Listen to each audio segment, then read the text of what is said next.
Hi, fantastical beings, and welcome to another video.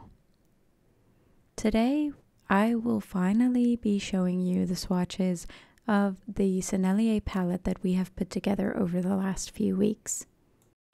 During the time those videos released, I left the palette to dry and as much as possible because a lot of the paint stays tacky. This one yellow was pretty dry, but you could still feel a tackiness or coldness of it. But their other colors are mostly totally gooey and dirty if you get your fingers on them, except for the top two ones because they are different brands. So it definitely is the Sennelier formulation that makes them tacky to the touch, and I am in a European environment and it is midwinter here. It's not super cold, but if you get them in that type of environment, they will not totally set and harden. So I can really imagine this palette being tough to travel with, because if you hold this upside down, I am quite scared of all the paint dripping back out. So that might be something to note if you were looking for paints for a travel palette. Now, besides that, some of the colors have totally shrunken down and some of the pans seem to be totally filled up. But I am quite happy that there's no overflowing pans anymore. It is to be expected that they do settle down a bit, and that is due to the water evaporating when they dry. So this is what they look like up close, all nice and buttery, except for that yellow one. I have no idea what happened there and if that's normal. Now this is the Sennelier paint, and you can see it makes no indent at all when I put my finger in, and yeah, that's the Sennelier paint. So super gooey, still coming off easily if you put your finger in. So already made a mess, and we haven't even gotten started yet. So may not be the best for people who don't like getting their hands dirty, although once they're in the palette and you don't have to take them out or test them anymore like I did in the video. I mean, how many times are you going to be putting your fingers in the paint? I wouldn't expect that to happen a lot. I have that dupe color of the one that the binder wasn't good from. They did seem to dry up quite nicely. I don't see any of that separation anymore after we mix them back in. So that really gives me some hope for the swatches. The big pan you saw there was the Roman Szmal paint, so that's also not a honey-based paint. Now this paint came out looking quite weird. The blue, you do see some pigment binder separation, and it was there when I poured it. I mixed it in, and it was good for like a minute, but then it would just go back to being separated, and obviously it dried like that, so that's why it looks a little bit off. So now that we know how these paints have sort of dried, it took about the 4 weeks for them to dry. It really took quite a long time. And as I go in with swatching this palette on this stock of watercolor paper that I divided into sections, I do have to note that the white balance on my camera sometimes just goes berserk, filming very vibrant colors, and it doesn't really know what to do with that. I tried correcting for it as much as possible, but if you see some of the white balance change, like in this footage, just know that I did my utmost to keep it as true to color as I see it with my eyes for you guys, but it is difficult because my camera just really had a difficult time with all these beautiful paints. So as you could see with this yellow, it was quite easy to re-wet, as to be expected with honey-based paints that are already tacky to touch. And it was really a special experience swatching these paints out. They have a sort of ethereal quality, just really nice washes and even and soft tones, whereas the core watercolors that I swatched out, they are very vibrant and in your face and just very out there, and this is more understated but classy and elegant, if you kind of know what I mean. Both can really serve their own purpose beautifully or suit your style or the piece that you're making better. So it could be something to, remember when you take out these paints. Like some works might not need this as much, but I can totally get that there are some artists that have a style that this paint is just perfect for and they don't want anything else but this paint.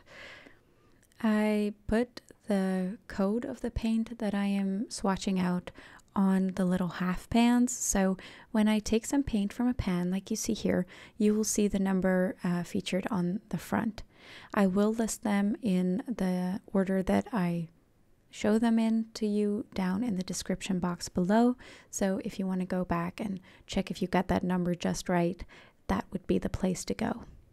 So enough of my yip yapping, and let's just enjoy the swatching process of this palette.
And with that final addition to the swatch card, it is done.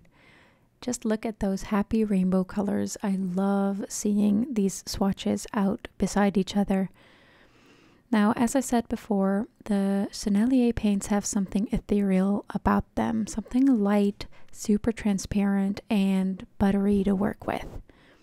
Even the colors that are supposed to be granulating, like the French Ultramarine, doesn't really have any heavy granulation to it, but it is there and you can use it if you want.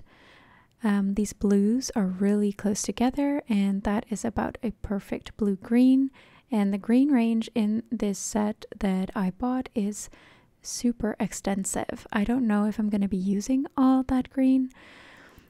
The blue from the Schmincke and the shell pink, they maybe mix together as that Roman Szmal color, so I'm really curious to see. But they make for a really nice set next to each other, so I might just do a piece with those two colors together. All in all, I am really happy that I came across these paints for a steal.